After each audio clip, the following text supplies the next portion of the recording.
Շաքարային դիաբետը ունի բազմաթիվ կողմնակի ազդեցություններ եւ դրանցից մեկը, որի մասին արդեն խոսեցինք, սեռական խանգարումներն են, որոնք տղամարդուն սկսում են անհանգստացնել։ Անտեսելով սեռական խանգարումները, ժամանակի ընթացքում տղամարդու կյանքի որակը ել ավելի է վատանում եւ պատճառը չկարգավորված շաքարախտն է։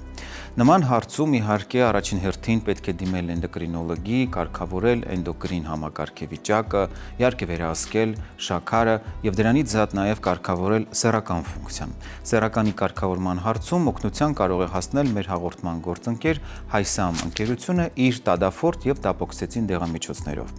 Տադաֆորտը նախատեսված է պոտենցիայի խանգարման բուժման համար, իսկ դապոքսեցինը նախատեսված է վաղաժամ սերմնաժետքման բուժման համար։ Երկու դեղերն էլ ունեն իրենց դոզավորումները։ Տադաֆորտը ունի 5 եւ 20 միլիգրամ եւ տարբերվում է նրանով, որ 5-ը նախատեսված է ամենօրյա օգտագործման համար, իսկ 20-ը նախատեսված է պլանավորված սեռական հարաբերության համար։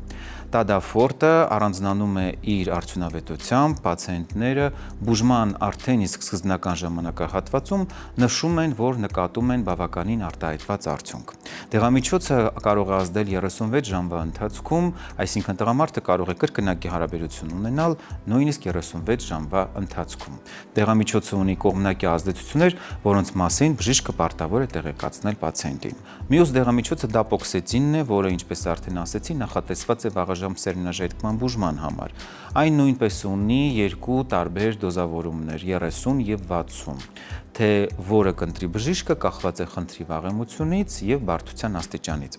Տապոքսեցինը ապահովում է սեռական ակտի հաճույքի վայելումը եւ բուժման արդեն իսկ սկզբնական հատվածում պացիենտները նկատում են սեռական ակտի տևողության երկարաձգում։ Երկու դեղամիջոցների միաժամանակյա օգտագործման դեպքում հնարավոր է ամբողջապես վերականգնել տղամարդու սեռական առողջությունը։